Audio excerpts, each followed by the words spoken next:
Ассаляму алейкум, хайрлах шамлар, витаю, добрый день, в эфире телеканала АТР, вы смотрите информационно-аналитическую программу «Бугунь». В студии для вас работаю я, Гульсум Халилова, и следующие 5 часов в этой студии с гостями, которые приедут к нам в гости, которые подключатся к нам в режиме онлайн, мы обсудим основные новости и события сегодняшнего дня, которые непосредственно касаются и временно оккупированных территорий. Я напомню, что мы работаем в прямом эфире. На экраны ваших телевизоров режиссеры периодически выводят номер телефона, так что вы можете звонить к нам абсолютно бесплатно. По Вайберу можете присоединяться по скайпу atr.tv, это наш адрес, +3 8067 63 46 130, это наш номер телефона. Звоните, задавайте ваши вопросы, нам важен ваш голос. Не забывайте подписываться на наш YouTube-канал, там мы вещаем как в онлайн-режиме, так и выкладываем самые интересные фрагменты из наших эфиров, выкладываем практически все наши программы в записи. И, наконец, поддержать телеканал АТР вы можете, подписавшись на наш Patreon. Ссылку режиссера периодически выводят на экраны, по которой вы можете пройти, выбрать уровень поддержки и стать частью большой крымско-татарской семьи АТР. Это поможет нам продолжать работать на непростом информационном фронте. А этот блок я бы хотела начать со следующих новостей. Как известно, глава украинского внешнеполитического ведомства с рабочим визитом находится в Соединенных Штатах Америки. И вчера поздно вечером по Киеву была подписана хартия о стратегическом партнерстве Украины с Соединенными Штатами Америки на 10 лет. Под документом подписались руководители внешнеполитических ведомств обеих стран Дмитрий Кулеба и Антони Блинкен. Давайте послушаем цитату Министерства иностранных дел. Агресія Росії проти України закінчиться тоді, коли місце України як невіддільної частини Заходу буде інституалізоване та не буде піддаватися сумніву. Сьогодні ми зробили важливий крок у цьому напрямі та підписали нову хартію, яка дозволить Україні та США ще ефективніше протистояти спільним викликам. Политический аналитик Олег Саакян с нами сейчас на прямой связи. Пане Олеже, вітаємо вас. Ассаляму алейкум. Добрый, витаю. Пане Олеже, хартия о стратегическом партнерстве между Украиной и США. Что это за документ? Чем он важен для нас? Він важливий тим, що він охоплює майже всі сфери двосторонніх відносин, задає в них стратегічні вектори, певні пріоритети і навіть частково торкається інструментів того, як в проектному, в політичному режимі можна здійснювати поступ в цих напрямках. Тобто це такий стратегічний виклад візії і підходів у двосторонніх відносинах. Він відкриває певну сторінку, в якій тепер можуть інституції взаємодіяти одна з одною і виконувати, посилаючись на цю хартію, ті чи інші, скажімо, ту чи іншу співпрацю і взаємодію. А чем эта хартия, а чем эта хартия отличается от той, что была подписана в 2008 году? Есть ли принципиальные отличия? По безпековим питанням вона більш широка і всеохопна. Зрозуміло, що також протидія агресії сугубо, також вона є додатковою до неї. Але якщо говорити про в цілому, то, звісно, вона багато в чому наслідує і є спадковою до тієї хартії, яка в 2008 році була. Тут абсолютно і беззастережно. Оскільки це сам формат документу, він передбачає певні напрями і певне його структурування, яке є спадковим. В Министерстве иностранных дел Украины определили топ-5 новых положений документа по сравнению с 2008, и они тоже акцентируют внимание на ситуации с безопасностью. И снова мы увидели, что Соединенные Штаты Америки поддержали суверенитет, территориальную целостность Украины, стратегическое сотрудничество, членство в Европейский Союз и НАТО, в частности, в хартии говорится о том, что США поддерживают Украину на пути к полноправному членству в ЕС и НАТО. Это вопрос реформ и экономики. Если мы говорим о поддержке Соединенных Штатов Америки в вопросе противодействия Российской Федерации, что, в принципе, было отмечено в Министерстве иностранных дел Украины, что это может быть? Какие конкретные программы или проекты в этом вопросе мы можем увидеть? Или же вот все останется только в декларативном таком варианте? Цікавість хартії якраз в тому, що вона не стільки декларативний характер носить, скільки деталізацію.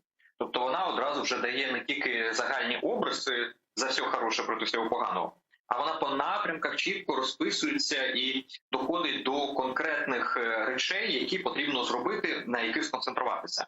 А потім же відомства, спираючись на неї, розписують чіткі плани і рухаються в них в більш короткостроковій перспективі. Тому, направду, хартія, вона вже не декларативний характер носить, а вона є інструментальним. Тобто спочатку є декларація про наміри, певні меморандуми, домовленості тощо, а потім, коли вже підписується хартія, то це перехід до реалізації оцих от задекларованих позицій і можливостей. А якщо говорити про підтримку в протистоянні Росії, звісно, це розвідні дані. Звісно, це переозброєння. Також поруч з цим це тренування і це більша синхронізація з НАТО і використанням потужностей НАТО, зокрема навчальних, зокрема реабілітаційних і інших.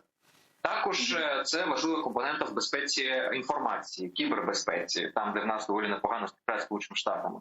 Поруч з тим, ми все ж таки не маємо своїх космічних систем. І тут ми так само спираємось на підтримку наших партнерів, зокрема Сполучених Штатів. Мається на увазі космічна розвідка тощо. Також тут можуть бути питання створення військової інфраструктури. Наприклад, з Великобританією зараз вже в процесі йде створення військових баз на Чорному морі. Зі Сполученими Штатами це так само може бути, наприклад, розбудова протиракетного щиту і протиповітряного щиту України. Є багато різних речей, які можна було б на цьому напрямку робити, і для яких фактично хартія на сьогодні відкриває можливості. І лише питання в тому, чи ми зможемо ними скористатися, і чи будуть під це створені інструменти інституційні, щоб цим можна було скористатися. Це тепер новий виклик. Він не легший, ніж було вийти на хартію. І цілком вірно, що навіть буде складніше для української держави. Але, як завжди, як мінімум 50% цієї роботи, вона залежить від нас. Ну, если мы говорим о создании инструментов для реализации этой хартии, какие это должны быть инструменты или какие, возможно, Украина должна принять законы на этом пути? Ні, в цьому випадку це не про закони. Закони стосуються компоненти про реформи, там, де нормативні, інституційні зміни. Тут скоріше йде мова про певні інструменти взаємодії, як на рівні центральних органів влади, уряду і центральних органів влади, так і на рівні окремих органів агентств тощо, тобто виконавців. І тут важливо просто, щоб був нормальний діалог як в політичному, так і в інституційному, так і в експертному розрізі. І він вже розшивав цю хартію, пропонував якісь свої креативні, нестандартні ідеї, як можна її максимально ефективно реалізувати. Принаймні, ми отримали зараз стіл, за яким можуть сидіти Україна і Сполучені Штати і предметно обговорювати, домовлятися і реалізовувати певні проекты и политические инициативы. То есть, когда мы говорим о противодействии российской агрессии, то Соединенные Штаты Америки в этом вопросе, укрепляя нашу страну, помогают нам противодействовать. Правильно я понимаю? Абсолютно вірно. Причому це не обов'язково протидія саме Російської Федерації впряму.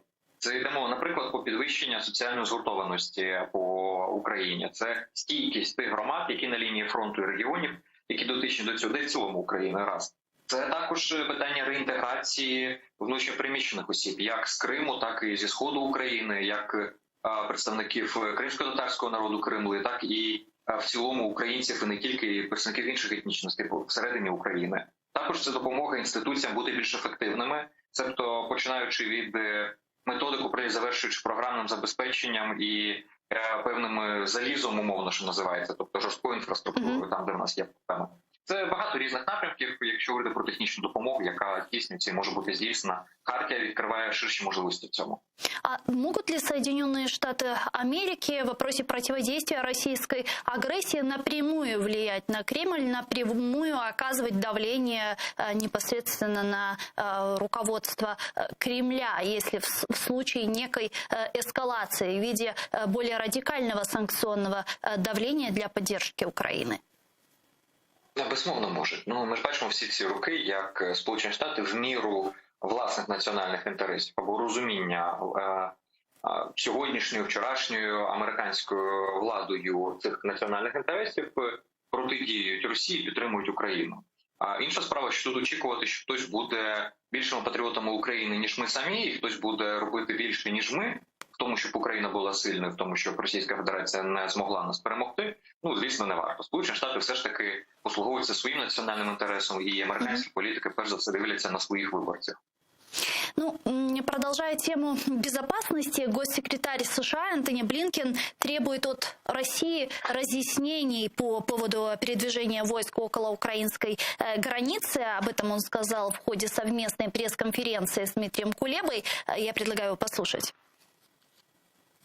Нас непокоїть, що Росія може зробити серйозну помилку, спробувавши повторити те, що вона робила у 2014 році, коли вона зосередила сили вздовж кордону, вторглася на суверенну територію України і при цьому хибно стверджувала, що її спровокували.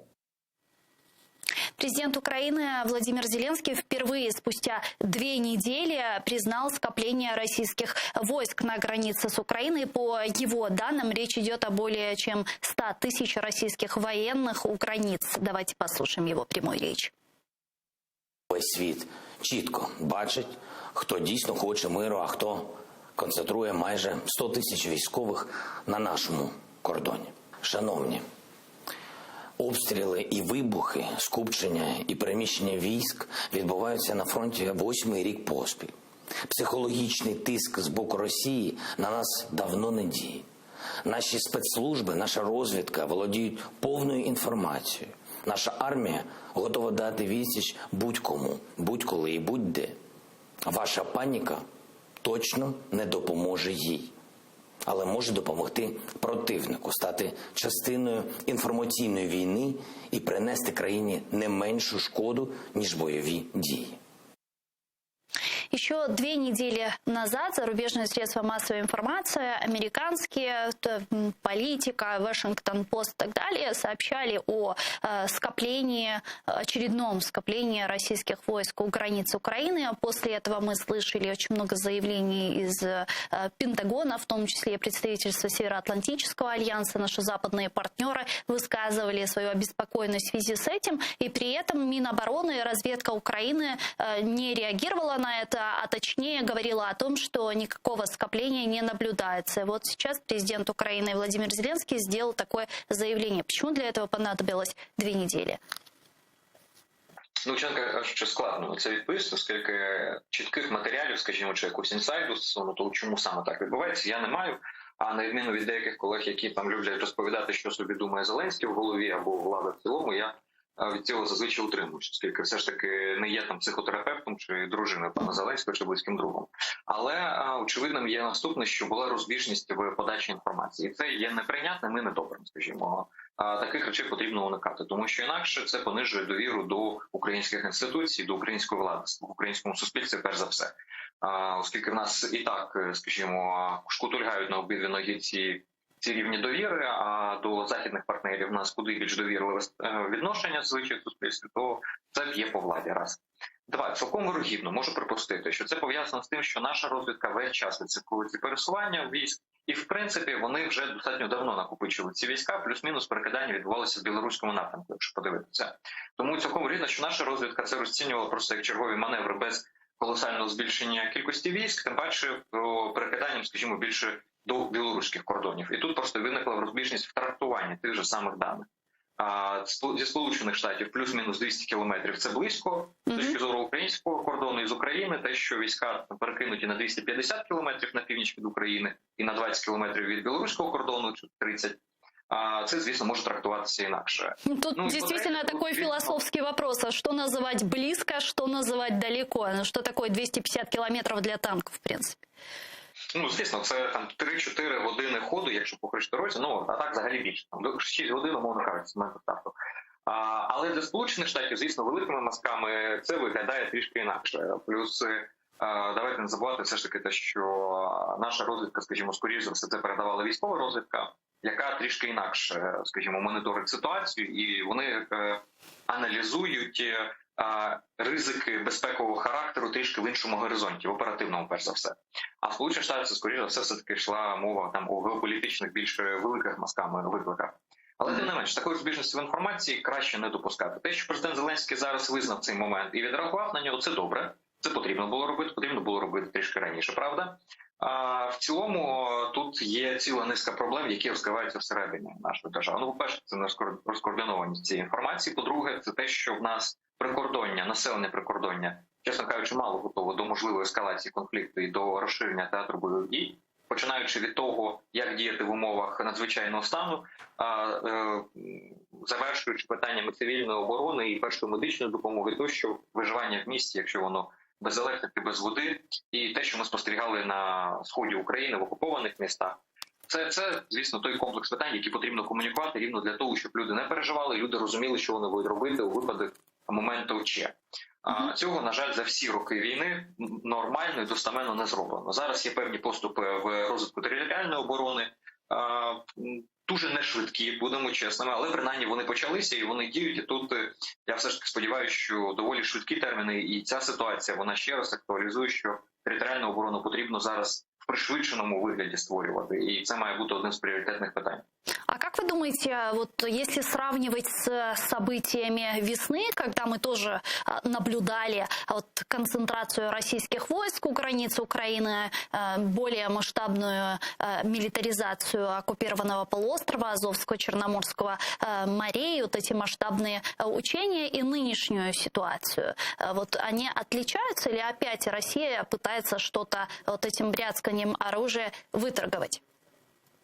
Ні, перш за все, це інформаційно-психологічна операція, абсолютно вірно. Це тиск, психологічний тиск, електоральний, соціальний тиск на Україну і на європейського споживача. Тому що зрозуміло, що цього і в європейських країнах, особливо Балтійських країн, Східної Європи, вони так само розуміють ризики для себе.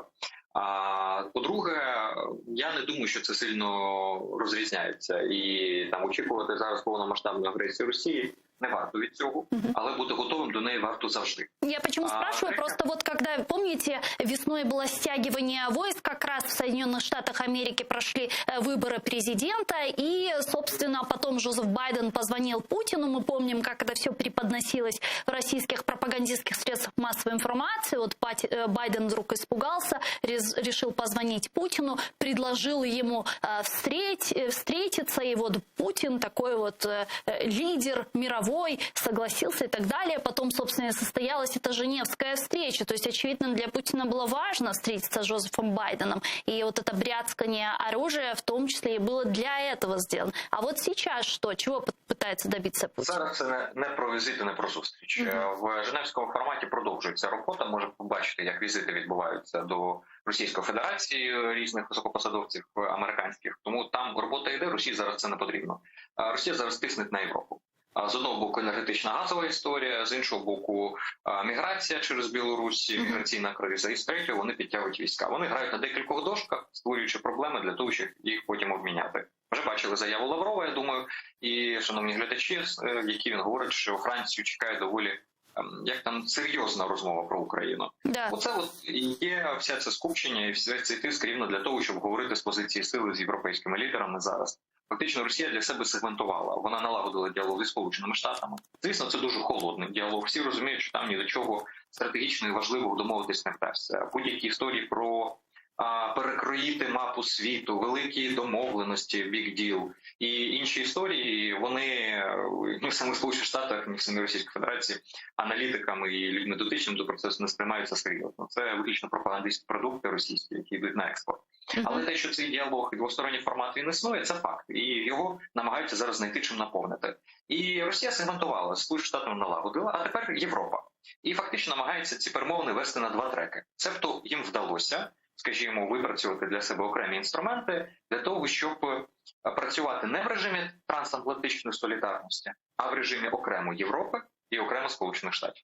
А как же нормандский формат? Ожидать ли в ближайшей перспективе какую-то встречу? Потому что, насколько я понимаю, Россия сейчас ждет как раз акцептования вот тех предложений, которые она отправила Франции, Германии и Украине по итоговому документу, который может быть принят по итогам нормандского формата на уровне министров иностранных дел. Нормандський формат, навіть якщо відбудеться, в найближчий час він нічого не змінить абсолютно. Це буде абсолютно ритуальний танці з бубном, з яких кожен повитискає собі максимум, чого зможе для комунікації, але в реальності там нічого не буде домовлено, нічого підписано. В контексті сьогодні цього не дозволить зробити. Російська Федерація піде на нормандський формат тільки якщо побачить, що в неї з'явилися якісь додаткові карти, додаткові козирі на руках. І зараз газова ситуація, напруження, це все, в принципі, може зіграти в середньостроковій перспективі їм на плюс. Тому якщо Росія погодиться на нормандську зустріч, то я би не виключав би, що Путін захоче провести двосторонню зустріч з Зеленським на цих полях для того, щоб домовитись, наприклад, по газу. Тобто це може відбутися тільки у випадку, якщо в Україні настане енергетична криза, опалювальна криза, і тоді цілком вирогідно, що це може стати таким просто хід-конем, щоб і нормандський формат з одного боку зробити, а з іншого Росію, щоб виставити в конструктивному вигляді, яка ніби от з Україною готова домовлятися. Чи домовляться, чи ні питання. Ну це виключно як припущення. Ще це для Росії нормандський формат на сьогоднішній день це майданчик протистояння і боротьби. Якщо у них немає додаткової зброї, то вони на цей майданчик не з'являться. З'являться туди тільки, якщо будуть розуміти, як вони можуть там, бодай в якомусь елементі, перемагати. Чи вдасться їм це зробити? Дуже сумніваюся. Але вони зараз працюють дуже серйозно і по Франції, і по Німеччині для того, щоб в нормандському форматі не було 3 проти 1, чи 1 проти 1 плюс 2 на одному боці, а для того, щоб Франція і Німеччина, ну принаймні, виступили повністю нейтральними, і тоді при паритеті сили Росія-Україна 1 на 1, звісно ж, шальки терезів ваги і сили, вони на користь грають Росії.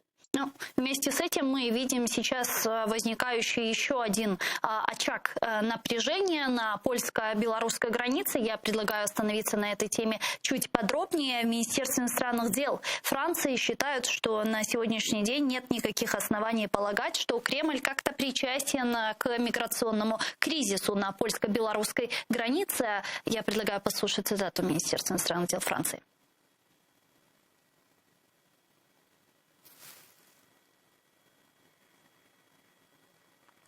Я так понимаю, у нас какие-то технические проблемы, мы не можем вывести цитату Министерства иностранных дел Франции, но тем не менее. Пан Олеже, как вы считаете, вот то, что происходит сегодня на польско-белорусской границе, дело рук Александра Лукашенко или же действительно здесь есть след Кремля? Ну, там не тільки польські, там і балтійські країни, все ж таки, і Литва, і Латвія, вони страждають. Абсолютно байдуже, чи це придумано в Мінську і запропоновано Росії, чи це спущено з Москви в Мінськ на виконання. Але зрозуміло, що в сьогоднішньому становищі залежності від Російської Федерації дуже серйозно, як Білорусі, оскільки економічно і військово в багатьох аспектах Білорусь залежна від Росії фінансово, так і самого Лукашенка, який на сьогодні тримається в кріслі виключно з доброї волі самого Кремля і можуть його зняти в будь-який момент. То есть автономно он действовать не может в этом вопросе? Ви абсолютно праві. Я якраз хотів сказати, що автономно чи самостійно в цих умовах Білорусь просто не змогла видіяти. Принаймні без посвячення з боку Кремля таку спецоперацію проводити ніхто би Білорусі би не дав. Означає, що це елемент більшої гри. І вона абсолютно зрозуміла. І Франція в своїй заяві фактично говорить про цю гру. Просто вони в властивій манері Франції, французьким елітам намагаються задобрити Росію, тим паче напередодні візиту Лаврова, це такий собі пряник. Де вони між строк сказали, що Росія має серйозний колосальний вплив на Білорусь і, відповідно, може вирішити цю ситуацію, скориставшись цим впливом. Тим самим вони сказали, ми чудово розуміємо, що ви за цим стоїте. Але при цьому на публічний загал сказали, що ні, звісно, це не Росія, це виключно Білорусь. У Лукашенка зараз така роль – тягати з багаття печену картоплю для Путіна. На цьому тлі Путін виглядатиме більш цивілізовано, раз. Два. Він руками Лукашенка створює проблеми, а сам буде виступати тепер частиною рішення і пропонувати «давайте поговоримо». Направду, вся іронія цієї ситуації в тому, що з певними похибками на вітер ми можемо взяти і порівняти з тією ситуацією, яка розвивається в російсько-українських відносинах навколо війни на Сході. Коли Росія говорить, сядьте і розмовляйте з окупаційними адміністраціями. Ми ж чудово розуміємо, що вони нічого не вирішують. Кажемо, сторона конфлікту Росія і суб'єкт Росія. А це виключно сьогодні інструменти реалізації цієї політики Росії окупаційної. А Росія каже, ні, сідайте з ними, спілкуйтеся. От зараз Росія те саме робить з Європейським Союзом. І говорить, сідайте, розмовляйте з Лукашенком. Чому ви не хочете з Лукашенком поговорити? Європа каже, вибачте, так, суб'єкта, Російська Федерація. І ви ж можете вплинути, ви ж вирішите ситуацію. Росія каже, ні, почекайте, спочатку Лукашенко, от поспілкуйтеся. Тому я сподіваюся, що ця ситуація з невизнаним Лукашенком і намаганнями, скажімо, посадити за стіл або змусити до перемоги з Лукашенком з боку Російської Федерації європейських колег, вона трішки отрезвить і дасть їм змогу подивитися і на ситуацію навколо російсько-української війни трішки під іншим кутом зору. Далеко не всіх, але принаймні для частини, я сподіваюся, що це стане холодним душем. Скажите, а вот тот миграционный кризис, который создает сегодня Кремль, вот чего он пытается этим добиться и какие действительно риски он несет для Европейского Союза? Серйозно, всі розуміли, що міграційне питання – це одна з ключових больових точок Європи. Вони її вирахували ще давно і запустили контрольовану міграцію з Сирії, пам'ятаємо, з Лівії. 15-й год. Стимулювали її в 15-му році. І вони зрозуміли, як це по Європі діє, як це викликає розбрат всередині Європейського Союзу між різними країнами. Тими країнами, які є на прикордонні, в тому випадку це була Греція, Італія, і тими країнами, які всередині або на півночі Європи, Скандинавська і Німеччина.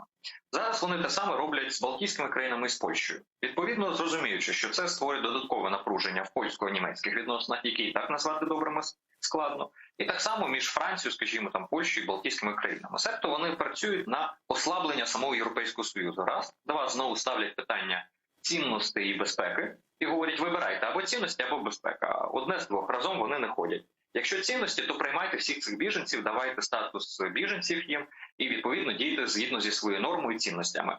І тоді ви отримаєте собі соціально-політичне напруження, і партії, підтримувані Росією радикальні, як праворадикальні, так і ліворадикальні, отримують покращення електоральної ситуації, і, зрештою, російська агентура збільшує свій політичний вплив всередині цих країн. А якщо ви дієте безпеково, то тоді, вибачте, не говоріть про цінності. Тоді ви такі самі цинічні, як і ми. Просто у вас больовий поріг був інший. І в такому випадку не розповідайте нам про цінності, ви самі себе зрадили, і тоді починається гвалт всередині самого Європейського Союзу, і дискредитується сама ідея європейської спільності і солідарності в реагуванні на подібні виклики. А как вы думаете, есть ли шанс сегодня у Польши и Европейского Союза каким-то образом урегулировать этот вопрос с минимальными последствиями? Потому что, как сейчас видится, Польша находится в таком неком цугцванге. Мы помним, как в 2015 году она была против политики Европейского Союза по беженцам. И сегодня в случае, если она выстоит и будет некое возможное государственное насилие по отношению к мигрантам, это, очевидно, будет смотреться максимально негативно. А с другой стороны, отсутствие сдерживания мигрантов может повлечь за собой тяжелый политический кризис на территории Европейского Союза и, собственно, для стран НАТО. Вот как выбраться с такой ситуации? Направду складна ситуація, тому що вона вже є наслідком. Фактично того, що з сирійської кампанії не зробили висновків, і тоді просто Туреччина зняла цей головний біль за великі гроші з Європейського Союзу, коли Європейський Союз фактично оплачував Туреччині те, що ці мігранти залишалися в Туреччині. І зараз, коли німецькі політики пропонують такий сценарій, щоб Україна стала цим транзитним хабом, це виглядає, як мінімум, доволі цинічно і непослідовно, тому що на тлі Північного потоку, на тлі багатьох інших проблем і непідтримки України, не поставок зброї в Україну з боку Німеччини і доволі амбівалентної позиції відносно України і Росії, то це виглядає доволі, скажімо, не дуже. І Україні точно погоджуватися на такі сценарії не варто, як би там зараз не говорили, що може в цьому є певна раціональність, оскільки обіцянки стосовно допомоги – це про майбутнє, а мігранти – це тут і зараз. Все ж таки, я не думаю, що і ці мігранти особливо хочуть потрапити в Україну і жити тут, оскільки в нас це таки, хоч і мирна ситуація, і економічно ми далеко не порівнювані з іншими країнами, в яких точиться війна, але тим не менш тих соціальних гарантій, які є в Європі, в нас немає, тих трудових можливостей, які є в Європі, в нас немає.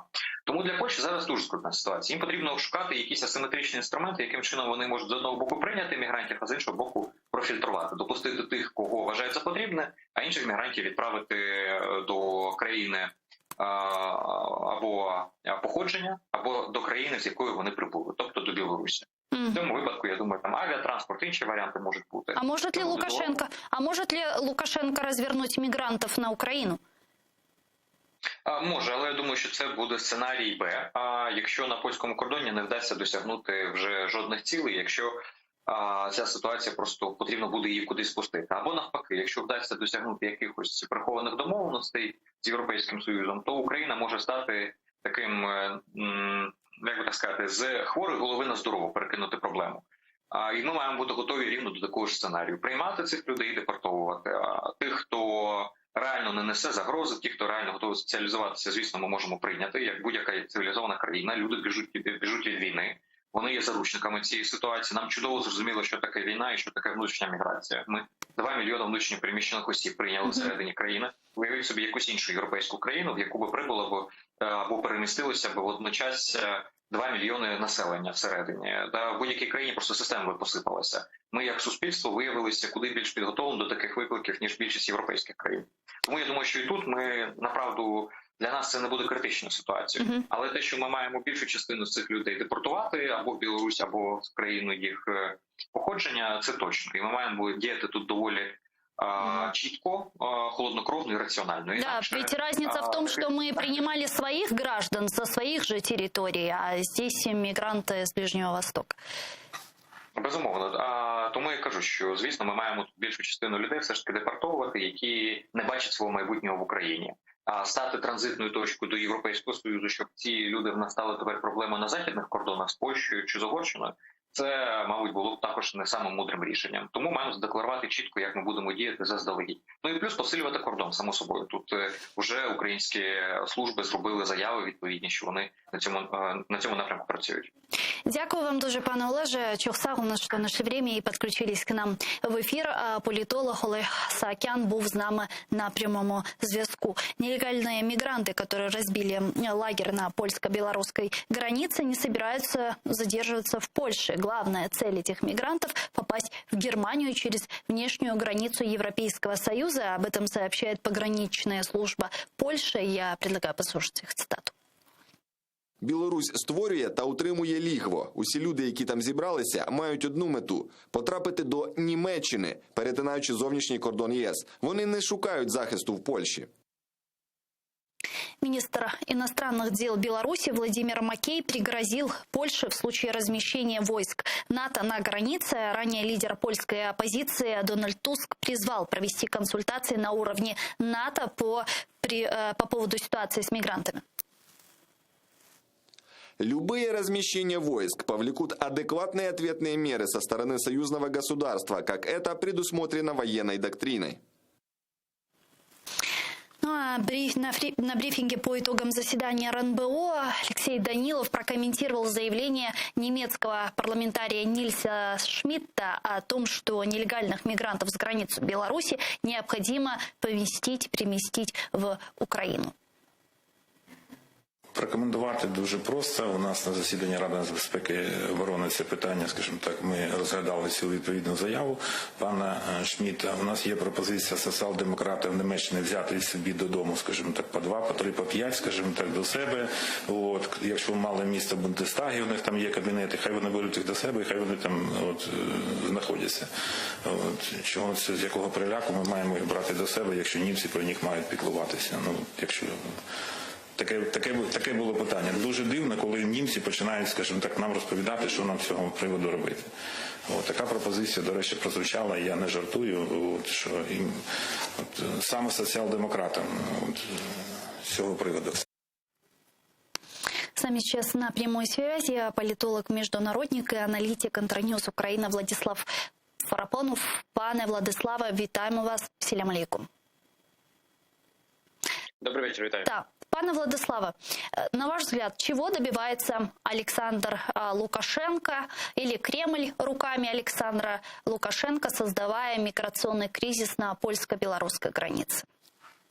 Ну, тут, ви знаєте, по-перше, я думаю, що очевидно вже, що стільки часу, насправді, скажімо так, нинішня влада, яка себе називає самовладою у Білорусі, насамперед очікує на те, що так чи інакше буде підтриманий насправді діалог із цим режимом, і на принаймні хоч будь-якому такому нормальному рівні, тобто це спроба, мені здається, вчергове нагадати про себе, що так просто ніхто насправді, скажімо так, не піде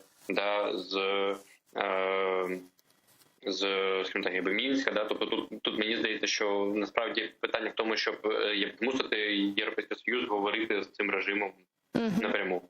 Да, вчера в Европейском Союзе сообщили о том, что они готовят 5-й пакет санкций против руководства Беларуси, непосредственно против самопровозглашенного президента Александра Лукашенко. И сегодня Лукашенко пригрозил уже Европейскому Союзу в ответ на возможное введение санкций, а пригрозил он перекрытием газопровода Ямал-Европа. В Европейском Союзе уже на это заявление отреагировали, там сказали о том, что Евросоюз не позволит запугать себя. Как вы думаете, как далеко может зайти эта конфронтация между Беларусью и Европейским Союзом? Я не чую. Алло. Алло. Пане Владиславе, чуєте? Алло. Чесно кажучи, я дуже погано чув. Якщо можна, повторіть питання. Да.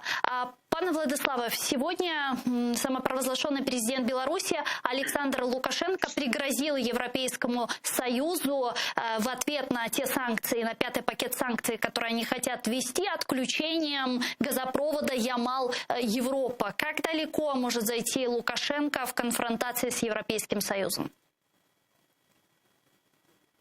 Чесно кажучи, вже думаю, складно передбачити насправді, тому що цей шантаж, він триває насправді доволі давно і, скажімо, однозначно, в принципі, сказати про те, що, скажімо, якийсь нормальний діалог в принципі можливий, мені здається, вже запізно. Мені здається, що останній раз можливий діалог був навесні цього року. Я думаю, що вже насправді це однозначно зрозуміло, що на будь-який такий змістовный диалог Европейский Союз уже не может себе дозволить пойти. И еще один важный основной вопрос, который мы хотели с вами обсудить, это подписанная хартия о стратегическом партнерстве между Украиной и Соединенными Штатами Америки вчера. Скажите, чем важна для нас эта хартия и чем она принципиально отличается от той, что была подписана в 2008 году?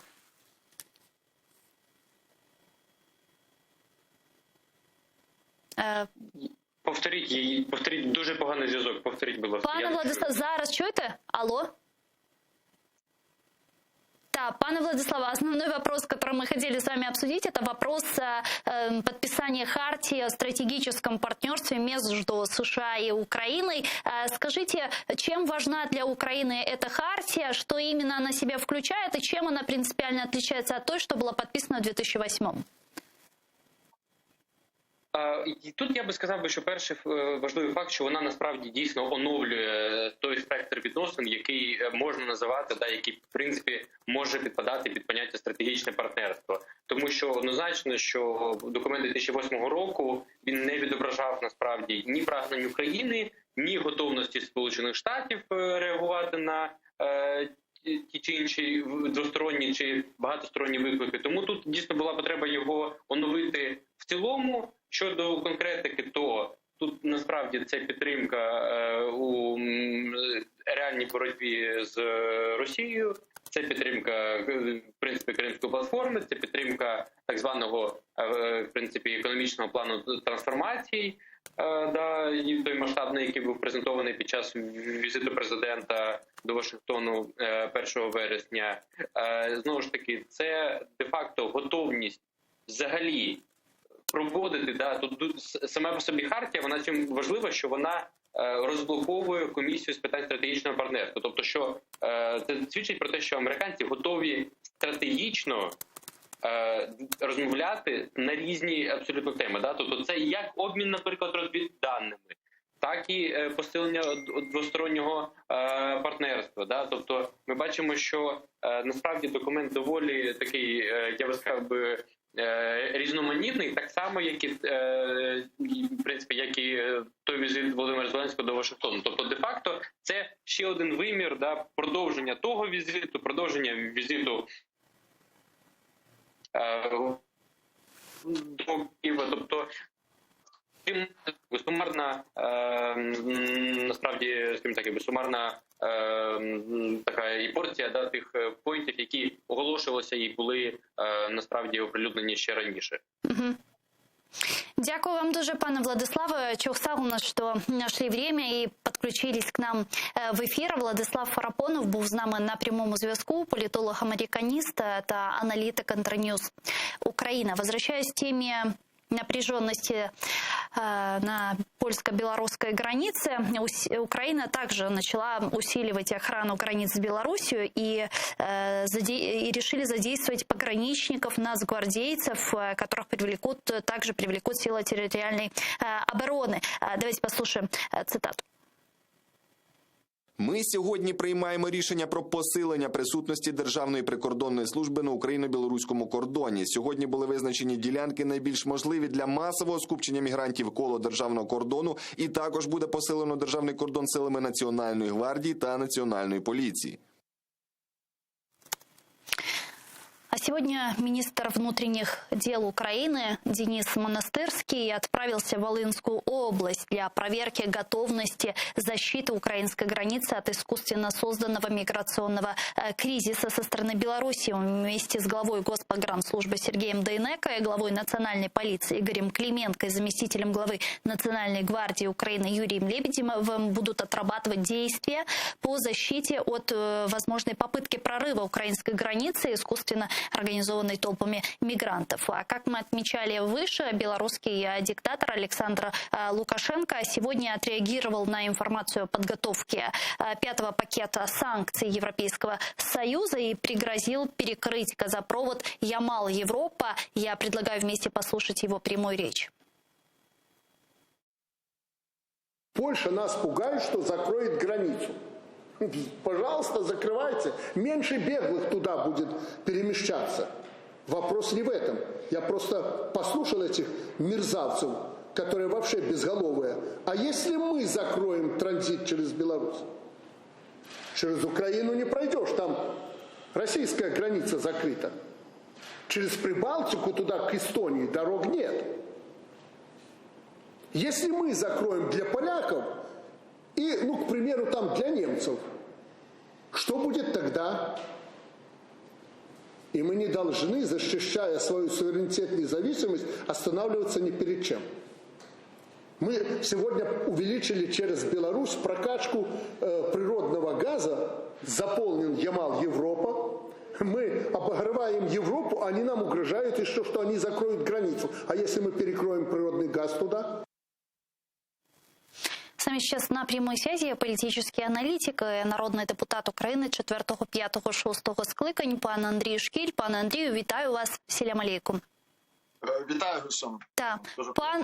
Пане Андрею, это реально, как вы думаете, может ли Александр Лукашенко действительно перекрыть газ через газопровод Ямал-Европа? И может ли он это сделать без акцептования со стороны Кремля? Звичайно, це так само і Україна могла би погрожувати колись перекрити нафтопровід чи газопровід, який йде через Україну. Ні. Це розмови, які треба розуміти, звернені в першу чергу погрози ці, чи якби погрози то звернуті на Захід, але проговорюються вони Лукашенком спеціально для свого північного чи східного сусіда. Тобто він демонструє впевненість в собі, непохитність у тому, щоб надалі продовжувати провокувати Європу, Європейський Союз і випробовувати, давати з собою, випробовувати Європейський Союз на міцність. Але єдине, що він хоча б собою справді випробовував, то ще можна було все терпіти, але він випробовує живими людьми, робить з них фактично живу зброю і атакує польські кордони, польську безпеку. До речі, Польща сьогодні святкує день своєї незалежності, що можна привітати. Непростий день у них сьогодні, чесно кажучи. Да, и вот когда мы говорим про этот миграционный кризис, многие политические аналитики, представители украинского истеблишмента, польского истеблишмента, литовского, представители балтийских стран говорят о том, что за этим всем стоит непосредственно Кремль, который руками Беларуси, руками Александра Лукашенко пытается создать миграционный кризис на территории Европейского Союза.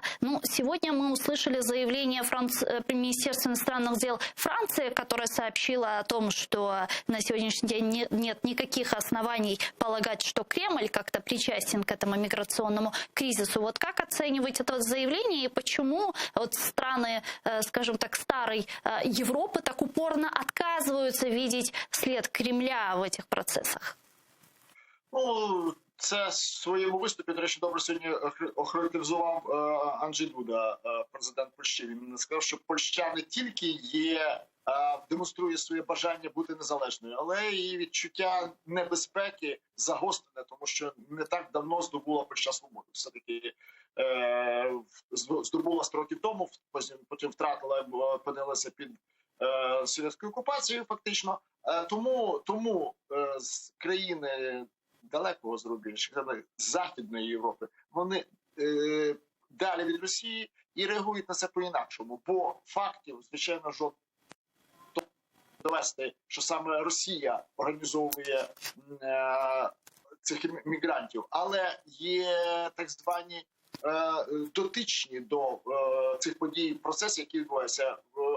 Аерофлот перевозить, ну принаймні так вважають експерти, перевозить цих пасажирів в Білорусі з Іраку, з Стамбулу, інших точок, з Сирії, зокрема. Ну, тобто там є коло 10 точок, звідки перебувають ці люди до Білорусі, яких пізніше використовують якості потенційних мігрантів, як реально живого щита для того, щоб нанести живої зброї, щоб завдати збитків.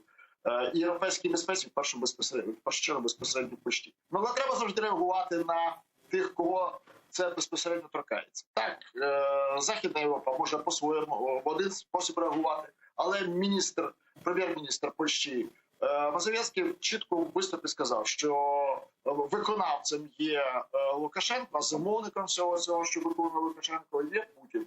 І це було сказано з найвищої трибуни польської держави, польського Сейму. Я думаю, що тут реагувати на це мала би і Франція, і Німеччина, і вони відреагують. Просто зараз, в даний момент, політичні фігури не коментують цей процес. Коментують журналісти, коментують люди, які, скажімо, професійно виконують свої обов'язки, властиво секретарів міністерств, які виводять з-під удару своїх шефів. Але вчора виступав в одному з ефірів міністр економіки Брюно Ле Мер французький, сказав чітко, що цю криза, яка створюється зараз в Європі, і газова, і міграційна, вона сценарій від неї пишеться.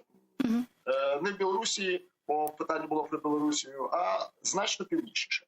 Тобто не було названа Москва, але всі присутні хоча задавалося конкретне прізвище. Чи стоїть це Путін, чи стоїть це Кремль. Але не було названо прізвище, але всі зрозуміли. А как вы думаете, вот насколько, что этим добивается Путин? Возможно, что он пытается этим выторговать? Очевидно, что он играет на тяжелых взаимоотношениях Польши с Европейским Союзом. Вот для чего пытается сейчас добиться чего, на ваш взгляд? Ви знаєте, я вам скажу так, для мене це велике питання. Тому що насправді тяжкі стосунки з Європейським Союзом у Польщі вже закінчилися. Після такого удару, який зазнала Польща, зараз практично всі, скажімо так, експерти, які оцінювалися негативно процеси, які відбувалися в Польщі, там справді негативні процеси відбувалися в судочинстві, в системі судочинства, в системі, скажімо так, оперування історичними фактами, з певними певні процеси демократії були загальмовані в Польщі, на думку брюссельських експертів. Зараз вони мовчать. Зараз в загроженій країні не загрожують зараз жодні дії з боку Брюсселя. Тому я б сказав, тут навіть певним протектором виступила ця ситуація на кордоні в Польщі від, скажімо, ретельного вивчення проблем демократії, які в Польщі мали місце і продовжують мати. Тут больше, наверное, даже вопрос о тех противоречиях, которые были между Польшей и Европейским Союзом по теме мигрантов еще с 2015 года. Вот сейчас этих противоречий, на ваш взгляд, уже нет? Так. Ці суперечності вони зняті тим, що зараз Польща загрожена і атакована в той спосіб, про який вона попереджала, що може бути атакована, тому вона мусить бути дуже обережна з міграційною політикою. Це була заява, до речі, її цитували, заяву того ж самого Моравецького, який це коментував. Тому ситуація між Польщею і Європейським Союзом зараз дуже щільна і близька, тому що Польща є загрожена. А загрожена є Литва, але між Литвою і Європейським Союзом не було таких суперечностей, тому зараз головна увага приділяється і в засобах масової інформації. І на порядку денному Європейського Союзу зараз на першому місці Польща. Ну, по-першому, підкреслюємо, що це велика держава, що це лідер Східної Європи, але тим не менше, це ще й така парія була до того, країна-парія, яка була в Європейському Союзі, ну, скажімо так, не на хорошому місці, все ці оцінки подій і по мігрантах, і по, я ще раз кажу, системі судочинства, яка викликала величезні, скажімо, дискусії в Брюсселі, в Європейському парламенті, Європейській комісії. Але це ні, все відкладено на, як кажуть, в другу шухляду. Зараз головна проблема – забезпечення безпеки Польщі. І це забезпечення безпеки гарантував своєю присутністю в Польщі вчора Жозеп Борель, який сказав, що санкції проти Білорусі будуть. Звісно, він мусив прокоментувати запитання, чи будуть санкції проти Росії, але, властиво, ситуація з аерофлотом, яка, скажімо так, витекла в засоби масової інформації про те, що можуть бути застосовані санкції проти аерофлоту, ну, Белавія, це зрозуміло, і турецьких авіаліній, Turkish Airlines, тобто це також була реакція Європейського Союзу на те, що чинник небезпеки для Польщі є дуже високий. І справді, якщо, скажімо, 3-4 тисячі людей буде прорватися кордон, буде дуже складно реагувати в демократичній державі на такі дії і протистояти в той спосіб, щоб це було, скажімо, ця картинка протистояння польської держави проти такої штучно створеної кризи виглядала адекватно. Дуже складно. И угрозы, риски для Украины. Какие несет эта вся ситуация? Ну, звісно, може бути така ж сама атака на українські кордони, тобто для того, щоб використовувати весь польський кордон і на території України, котрі є також.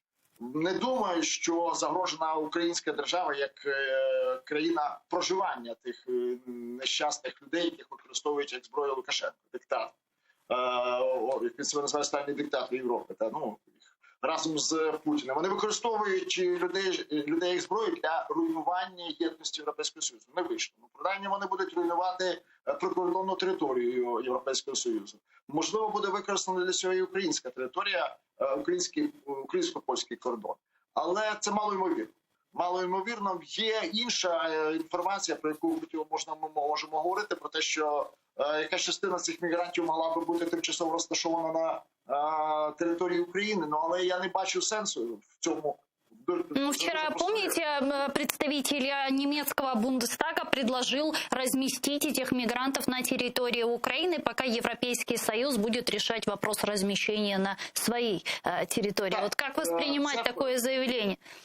Ні, це спокійно. Перше, спокійно, бо не треба опускатися до рівня дискусії приміської електрички, як там дехто вчинив. Це має бути дискусія. Окей, ви хочете, будь ласка, ми мусимо бачити, Україна мусить бачити пакет пропозицій, фінансову пропозицію, тобто яким чином це буде зроблено, фінансова, гуманітарна і таке інше. Тоді можна обговорювати. А це заява парламентаря від країни, яка ще не має повноцінної влади, це треба тільки реагувати на це як політичну заяву. Але і навіть на неї можна реагувати по-різному. Можна нормально, можна не дуже. Але якщо заглибитися, що, наприклад, таку пропозицію Україні дасть Європейський Союз, мовно кажучи, а не окремий депутат з одної з країн, з Німеччини, наприклад, так? А дасть Європейський Союз, то в пакеті ми мусимо бачити, як це має бути зроблено, термін і причини, чому саме Україна. Ось і все. Чому це Україна, наприклад, а не яка-небудь будь-яка інша країна. Тому те, що це сусідня країна і перетранспортування буде простим, не дуже так працює ця логіка, тому що відтранспортувати на таку відстань автобусами чи чим там достатньо складно. Тому Україна мусить надати Польщі допомогу. Тобто це, я би вважав, це однозначною позицією має бути українського дипломатичного корпусу і української держави. По-перше, вона має бути добре проартикульована. І я вважаю, що для цього має бути окремий виступ, не просто лист А окремий виступ, окреме звернення президента України до свого колеги президента Анджея Дуди, тому що у Польщі зараз тяжка хвилина. І тяжка, до речі, і урочиста. Можна було це поєднати з вітанням із Днем Незалежності і підтримкою. І це мала бути серйозна, велика, крупна заява, тому що Польща зараз потребує підтримки від Європейського Союзу і від кожної країни, і від України в першу чергу, бо Польща – це один з найнадійніших сусідів України, попри все. Навіть всупереч всьому вона є найнадійнішим сусідом України, найвірнішим, можемо це таким чином окреслити. Тому підтримка необхідна. І підтримка, якщо потрібно, навіть людьми, тобто вислати людей, які мають досвід роботи у подібних сценаріях протидії використанню людей як зброї, тобто це протидії масової маси, бо це організована Білорусією масове порушення білорусько-польського кордону. Це організована білоруською владою. И если мы говорим о украино-белорусских взаимоотношениях, министр иностранных дел Беларуси, наверняка вы видели это заявление, он сказал, что оккупированный Россией Крым является сейчас российской территорией. Давайте послушаем его цитату. Давайте.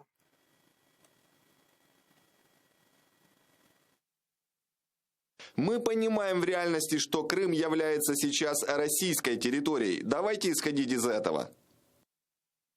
Ну а Министерство иностранных дел Украины обратило внимание на заявление министра иностранных дел Беларуси, и ведомство предупредило Минск о непоправимых последствиях в отношениях между двумя странами. Вот цитата Министерства иностранных дел. Зміна підходу Білорусі для де-юре визнання тимчасово окупованого Криму територією Росії призведе до непоправних наслідків для україно-білоруських відносин. Что это будет для нас означать, насколько это будет иметь серьезные последствия? Якщо президент Білорусі Лукашенко чи коли визнає, то я не думаю, що це вже питання часу. Коли він визнає Крим українською офіційною Білорусі, а за підписом має бути абсолютно адекватна реакція. Я ще кажу адекватно. Тобто припинення дипломатичних стосунків, на превеликий жаль, з Росією дипломатичні стосунки не припинені повністю, не розірвані, а тільки призупинені. То я думаю, що на прикладі Білорусі давно можна було б розірвати дипломатичні стосунки. І навіть на тлі того, що відбувалося в Білорусі, відбувається зараз. Ну але окей, хай це станеться тоді, коли Лукашенко офіційно визнає окуповану територію України власністю окупанта. Тому я думаю, що реакції іншої України просто немає. Вона відсутня за визначенням. І чим довше відтягувати після того, як пролунає вже офіційно підтвердження, бо міністр закордонних справ Білорусі, це, звичайно, не та фігура, яка буде виступати від імені цілої держави, чи тим паче від імені Лукашенка. Він виступає, так би мовити, те, що думає Лукашенко, він озвучував, але це не офіційна позиція держави. Тому хай вже той, хто думає, головний, останній диктатор Європи озвучить свою позицію, і ми, Україна на неї відреагує. Я впевнений адекватно, бо просто по-інакшому реагувати вже просто не можна. Будь-яка інша реакція буде розцінена як, скажімо, пропозиция сдаться в полу. Но это будет для нас иметь какие-то последствия вот на том пути деоккупации, который мы ведем? Или же, в принципе, не имеет значения, что вот там какой-то непризнанный самопровозглашенный президент там признал оккупацию Крыма и территорию Крыма Российской Федерации? Кожне признання, навіть такої, скажімо, одіозної фігури, як Лукашенко, звичайно, не грає нам на руку і не прискорить процес деокупації. Це зрозуміло. Але реакція має бути все одно однозначна. Попри це, не може бути жодних домовленостей. Ми там трошки послаблюємо, але ви не визнаєте Крим. Тобто це не може бути предметом торгу, предметом навіть діалогу, що визнання, невизнання Білорусі чи Лукашенком Криму на те наставлення України до нього. Все. Є позиція Лукашенка, є реакція України. Немає позиції Лукашенка по Криму, немає реакції України. Але робити вигляд, що з Лукашенком хтось в українській державі може знайти спільну мову і з ним домовитись, повірте, це більш ніж наївність. Це скидається на бажання, скажімо, замилити очі суспільству і зіграти там якусь свою гру. Але ця гра не буде нічого спільного мати ні з деокупацією, ні з демократію, ніж врешті-решт української держави. Це може бути гра, яка принесе прибутки окремого гравця, але в жодному випадку не держава. Тому тут має бути чітка позиція України і українського суспільства. Затягнулося вже стосунки такі дружні надто з Білорусією, але якщо виступить ініціатором цього розриву в Білорусі, реакція має бути однозначна. Так, це і зле, що одна з країн, нехай яка б вона не була, але вона це член ООН, країна з прапором і з представництвами, визнає Крим частиною Росії. Це зле, але зупинити цього не може бути, Україна не зможе. Україна зможе на це гідно відреагувати. Пане Андрею, наши гостевые редакторы ориентировали вас на минут 20 прямого эфира, но вы не против, если я задам еще пару вопросов и займу еще 5 минут вашего времени? Прошу, без проблем. Да. Пане Андрею, до этого мы видели, как Александр Лукашенко пытался лавировать между Европейским Союзом и Россией. И даже в вопросе признания оккупации полуострова он пытался сохранять некий нейтралитет. Но вот недавно он сказал, что он хотел бы посетить Крым. Сейчас мы видим это заявление министра иностранных дел Беларуси Макея по Крыму. То есть можно ли уже, наблюдая за всем происходящим, и, собственно, это накаленная атмосфера сейчас с Европейским Союзом, та конфронтация, на которой идет Александр Лукашенко, можем ли мы сказать, что он теперь полностью уже зависим от России и, в принципе, де-факто, де-юре уже оккупация Беларуси России состоялась? Де-факто не відбулося. Я думаю, це буде по-інакшому оформлено, але де-юре це буде оформлено інакше. Зараз відбувається занурення Білорусі в Росію. Вона ще не втонула, процес ще не відбувся, але відбувається процес того, коли Білорусі тоне в Росії. 28 цих сходинок, всі ці декларації підписані в Росії Лукашенком. Все це призведе до того, що так, Білорусія буде поглинута Росією, і Росія, тобто в даній ситуації Путін, буде виступити таким миротворцем, який зупинить цей хаос на кордоні, який там відбувається, якісь там трошки там покращить життя середньостатистичного білоруса, можливо, чимось, продемонструє якусь там стабільність, і головне, що він продемонструє своєму ядерному електоратові вірність імперським, скажімо, імперській меті. Тому що ця імперська мета і рухає цим електоратом, який підтримує Путіна як імператора, який повертальника земель руських, там Крим, повертає тепер Білорусію, потім Україну поверне, потім все решта буде. Тобто це є наратив, який створює популярність Путіна. Він це відпрацював на Кримові, вони повернули, тобто забрали в Україні Крим, купували його, і це призвело до підвищення рейтингу.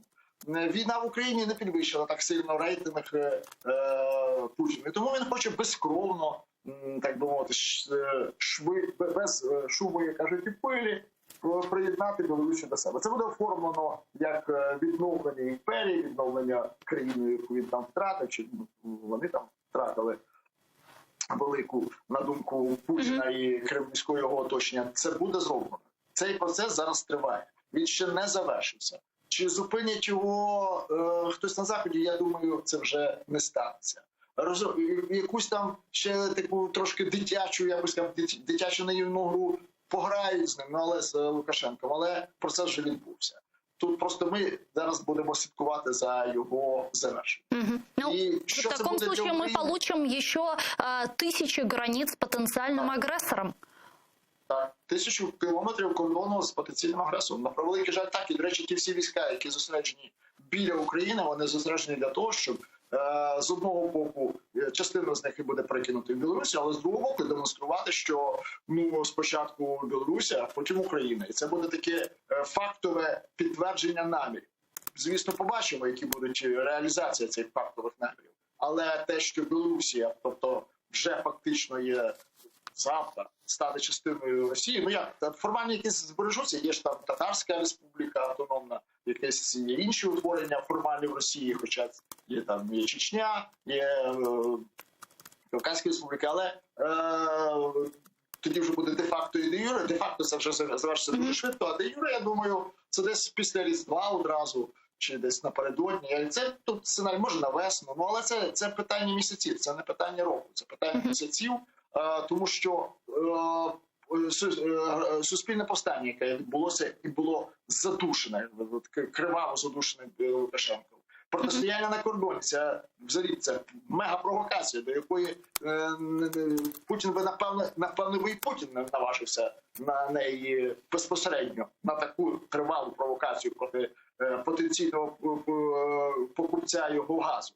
Але Лукашенко так можна. З одного боку, це дестабілізує Європейський Союз. Це було справді, ставив він перед собою задачу вибити Польщу, або вибити Польщу з Європейського Союзу, ну, хоча б віддалити, або якусь там тріщину внести між Європейським Союзом і Польщею. Заатакувати Європейський Союз не вийшло. Тріщина якраз, яка була невеличка павутинка, тріщина, яка була вона під тиском Росії, зникла і почав впевненіше себе почуває в Європейському Союзі, але буде зато розіграна інша карта. Білорусія буде приєднана і як приз вже подальше безхмарне правління Путина в России, великие, объединенные России, правильно, хотя бы с Беларусью. Ну, сегодня мы видим, что ситуация вокруг Украины складывается не очень благоприятно. Фактически Украину Россия берет в кольцо. Если мы говорим о аншлюсе Белоруссии, это сотни, это тысячи границ с потенциальным агрессором, оккупированный Крым абсолютно милитаризированный, Азовское море фактически тоже находится под оккупацией России.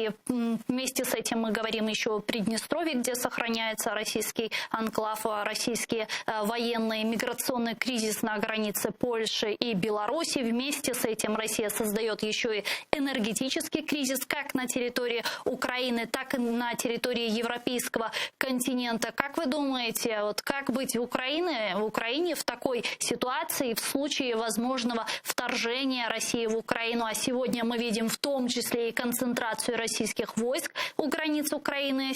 Президент Зеленский недавно сообщил о том, что концентрируется порядка 100 тысяч российских военных у наших границ. Вот как нам быть в данной ситуации и в случае полномасштабного вторжения, кто поддержит Украину? Крім українців, підтримують всі решти, підтримують, можливо, добрим словом і зброєю. Ні, за Україну будуть воювати, звичайно, тільки Україна буде воювати. На цьому етапі, якщо завтра ці війська, які стоять на українському кордоні, його прийдуть. Сумніваюся, тому що вони прийдуть його завтра, але потенційна загроза насправді лишається. Зручніше буде атакувати Україну, коли аншлюз вже відбудеться. Це процес. Зручніше буде атакувати Україну, коли в Європі аншлюз забудеться.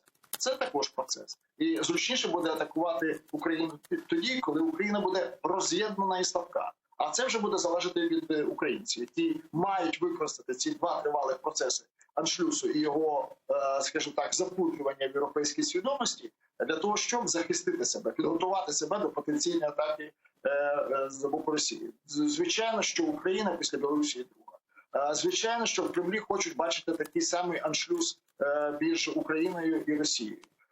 Звичайно, там також прагнуть не воювати, а задусити силою, ну, скажімо так, залякати своєю величезною мілітарною потугою і запропонувати одразу здатися, а не воювати. Що мало ймовірно, і це також розуміють, попри все, що ми там не казали, це розуміють в Кремлі.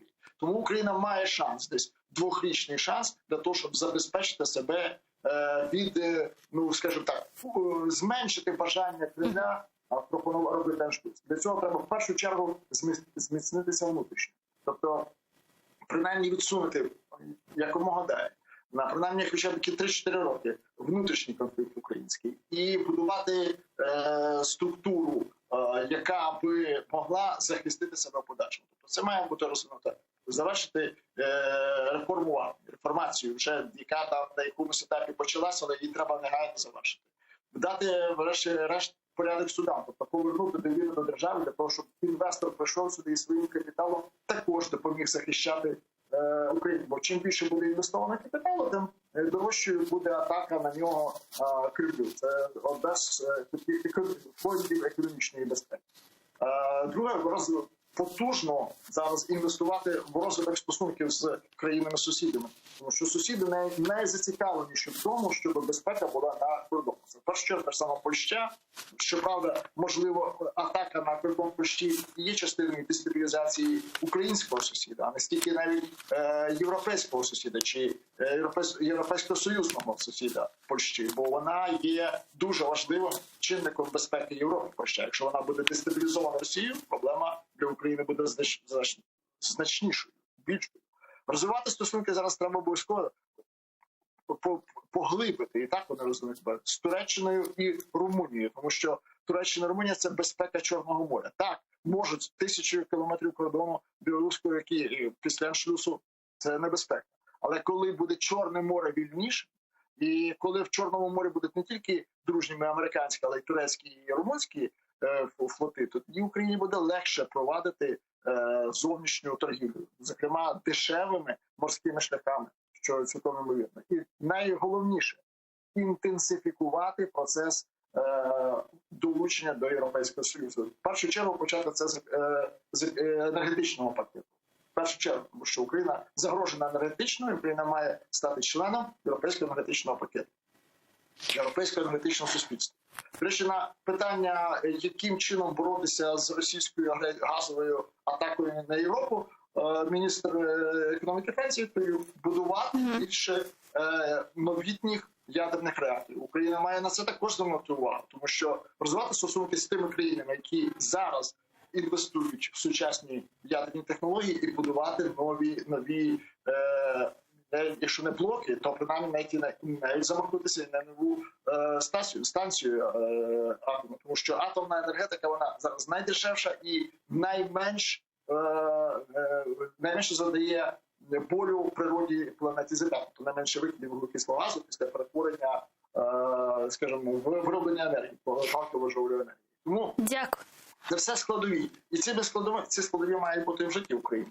Якщо цього не станеться, то чекати після Білорусі українського шлюсу може бути доведеться недовго, якщо Україна не охоплюється. Дякую вам дуже, пане Андрію. Чухсагулно, що нашли время и подключились к нам в эфир. Андрій Шкіль, політичний аналітик, народний депутат України 4, 5 та 6 скликань, був з нами на прямому зв'язку. А я с вами не прощаюсь, мы сейчас прерываемся буквально на 5 минут, после вернемся в эту студию и продолжим информационно-аналитическую программу «Бугунь». Не переключайтесь, не забывайте подписываться на наш YouTube-канал, там мы вещаем как в онлайн-режиме, так и выкладываем самые интересные фрагменты из наших эфиров, выкладываем практически все наши программы в записи. И поддержать наш телеканал вы можете, подписавшись на наш Patreon. Ссылку на ваши экраны периодически режиссеры выводят. Можете пройти по ссылке, которую видите сейчас, выбрать уровень поддержки и стать частью большой крымско-татарской семьи АТР. Это будет помогать нам продолжать работу на непростом информационном фронте. Коршкинч.